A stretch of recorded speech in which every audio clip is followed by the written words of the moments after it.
Hello. All right.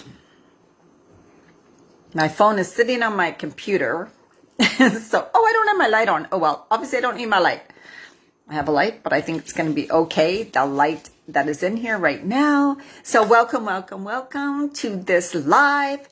I have been wanting to come on and talk about these 12 universal laws. And I have also thought about and done, I think, about the 7 personal powers that I kind of came up with. But this is actually, you can Google the 12 universal laws and you will find that they are posted everywhere. So it's not something I came up with. The 12 universal laws are all over the place. And what I really, now this is just, it's not like I'm an expert by far, but I did this a long time ago. I wrote out the 12 universal laws and I related them to kind of the type of work I do with women, health and wellness during this phase of life. Hi, Jacqueline. And I think Sherry's on too. Hello. So I related this to this midlife phase or this next phase of life. And that's what I want to talk to you about. We need to sometimes, and I know for me, so I've been going through some big changes. You haven't seen me live much. I kind of took a lot of the summer off. I've been working, but doing just inner change. So I'm almost 60. I'm turning 60. And I think that being so close to being 60, it's such a huge, big age for me. And I'm not looking forward to it. Like I'm not excited about turning 60. Let's just say it's probably the absolute hardest thing for me right now is that number. Right. And so I needed something to kind of ground me and to focus on and to work with and to introduce to you guys and to talk about and to open it up for you. And I thought, why not go through these 12 universal laws, how they relate to health and wellness. And so the first universal law is on divine oneness. And it is really I'm just looking at my computer here, interconnectedness of all things. So we know we are all one, we're all interconnected, we are all energy, our energy affects everything else around us, other people's energy affects us, so it's a law of one. So many people who have been into more of a spiritual field or learning about spirituality probably knows, yes, and believes all of this, right? So every thought, action, and event is in some way connected to anything and everything else. And that is why I talk a lot about health being body, mind, and soul. You're a holistic being. Those things are all connected. If you're eating healthy foods, but your mindset is in the gutter, or you're not loving yourself, or you're not feeling good about yourself, you don't like your life, that will affect your health. If your soul is being ignored, let's say you want to do something, you want to make a change in life, you want to pursue something that you're passionate about, that might fulfill you better, but you're too scared for it. Your life's not going to feel whole. You're not going to feel like completely happy. You're not going to feel like, yes, I love my life. And I think so many of us are just used to walking around, and me included, feeling, yeah, I'm basically okay. I'm mostly okay. There's some areas of my life that may not be so great, but mostly I'm okay. And that, not to say that that's not a bad thing, right? It's not terrible. But because I'm almost 62, it makes me think, oh my God, like my life is going fast. Things are going fast. What have I done what I really wanted to do? Am I holding myself back? How do I want to live this next phase of life? Things like that, right? And so I'm just getting way more introspective. I'm feeling the doubt. I'm feeling the nervousness of being that age, like not wanting to be that age, like saying, oh my God, I never imagined myself at 60. I can't imagine. Oh my God, like just kind of panicking. And that energy is just going to put out onto the world, which I don't want, right? What I really want for women is that we love and accept ourselves as we are now. And as we're moving forward in life, right? To love and say, I can live a life that I love now, no matter what age am I at, no matter what I am doing. And I get to pursue things I really love and do things I really love. And so the law of oneness, divine oneness, which is the first law, we really want to tap in. My energy affects the collective, affects everybody. The energy that's out there is affecting me. How am I letting it affect me? And what type of energy am I putting out into the world, right?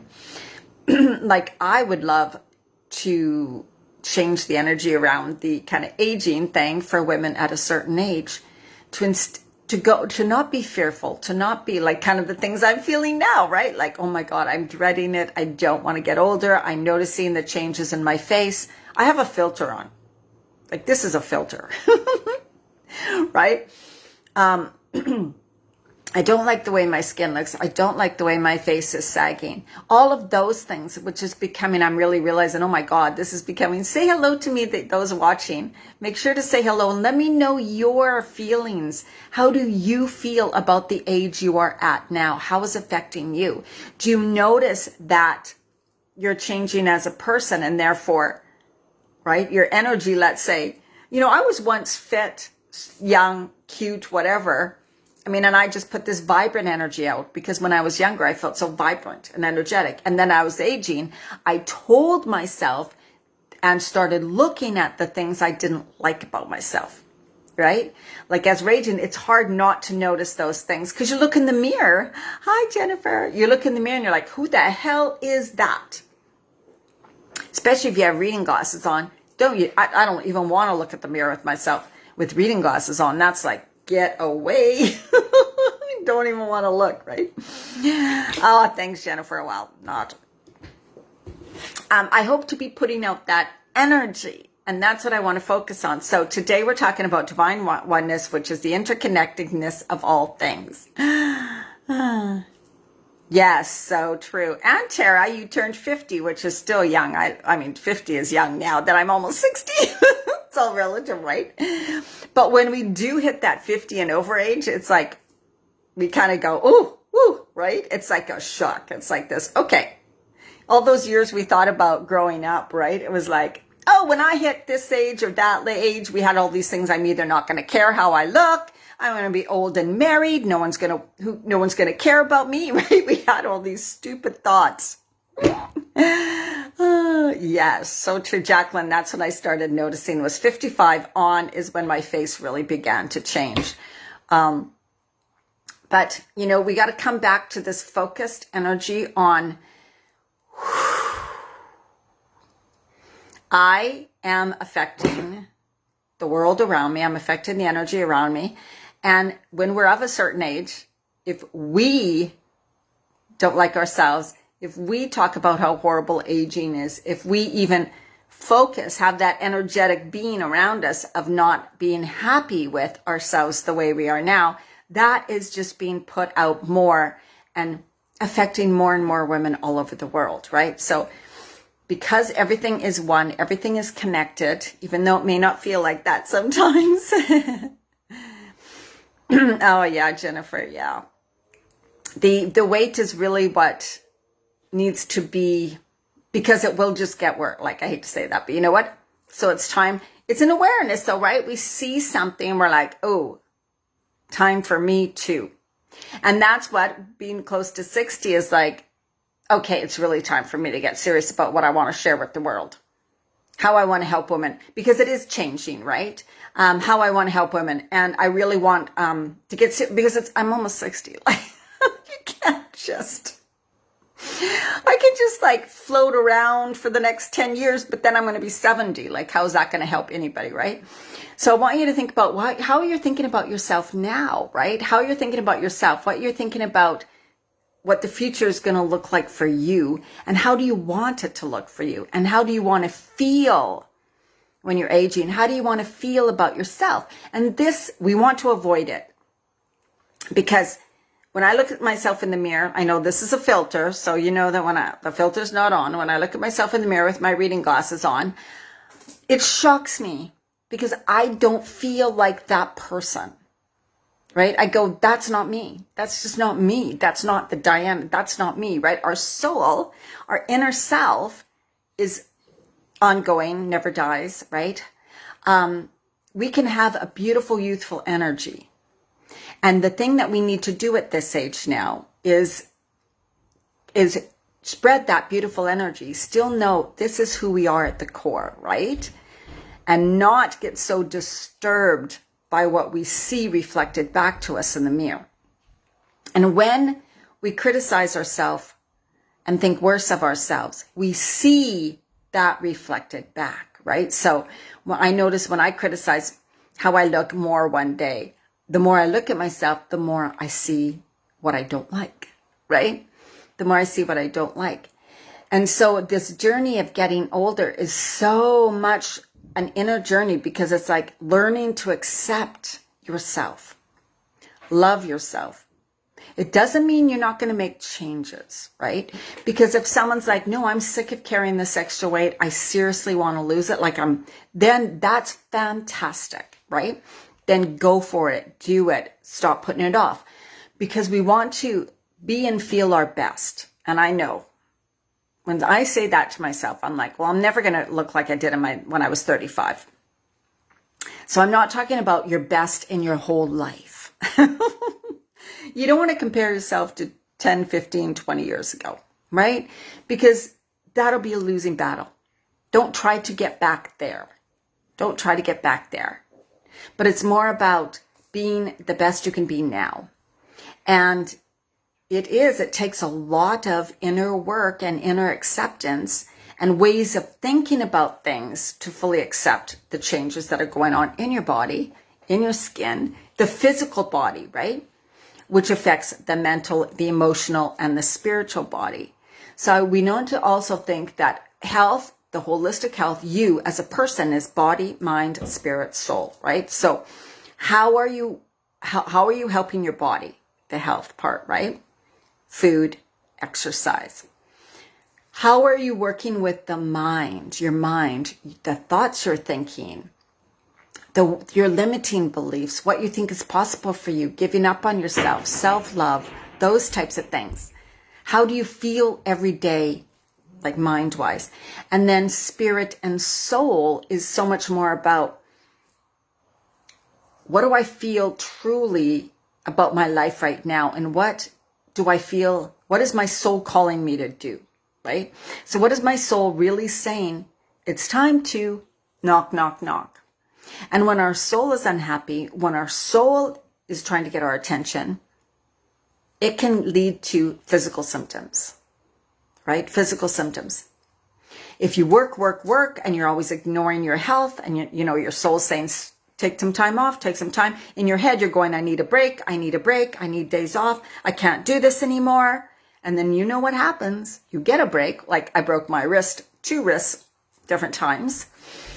Or you get sick, or something happens, or you get fired where you're now meant that you're supposed to take a break. There you go. There's your break, right? So our soul's calling, our spirit, our being, who we really are at our core essence, is always talking to us, right? Is always talking to us. And so now in the last little while, I felt so stuck and so confused and so full of doubt about what I wanted to help women with in this next phase of life, because I know what I wanted to do was help women with this whole process through like body, mind, and soul. But sometimes I felt like, but I'm not feeling perfect myself. Like I'm not feeling great. I'm having a hard time turning 60. How can I help other women embrace themselves and embrace love, self-love, and acceptance if I'm having a hard time accepting it? But the thing is, there's no one that's perfect, right? And I think that we need to take this time for ourselves and this time to know that you're not alone, right? That you're not alone and that this is normal. Of course, it's just our mothers and grandmothers never talked about it. And now us, who our age, who are used to living a different type of life than our mothers and grandmothers, we're used to doing things for us and maybe being single and deciding never to get married again, being divorced 4 times, 5 times, whatever, right? Our lives are very different. And now we're facing aging with, there's so many ways to make us look younger. And so we see people doing the Botox and the fillers and the facelifts and all of those things. which I used to say no to all that stuff, but I'm going to tell you right now, I'm not saying no to anything. I haven't done any of that yet, but I'm not saying no to it, because you don't know until you get there how you're going to feel, right?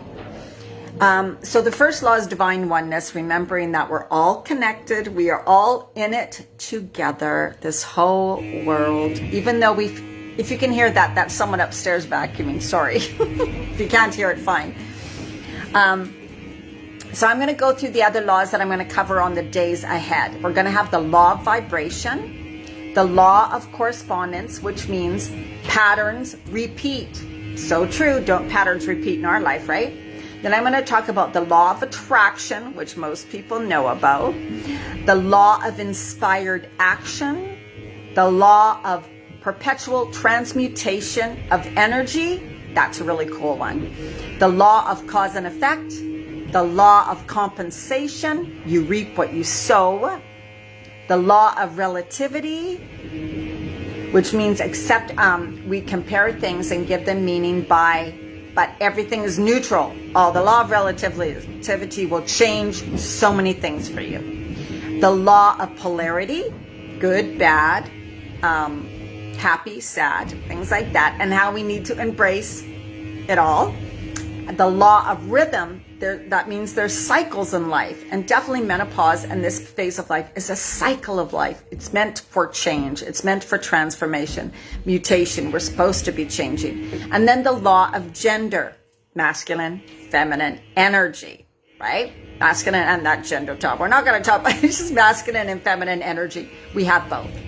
So over the next few days, I'm really going to be talking about these laws in relation to living as a woman 50 plus.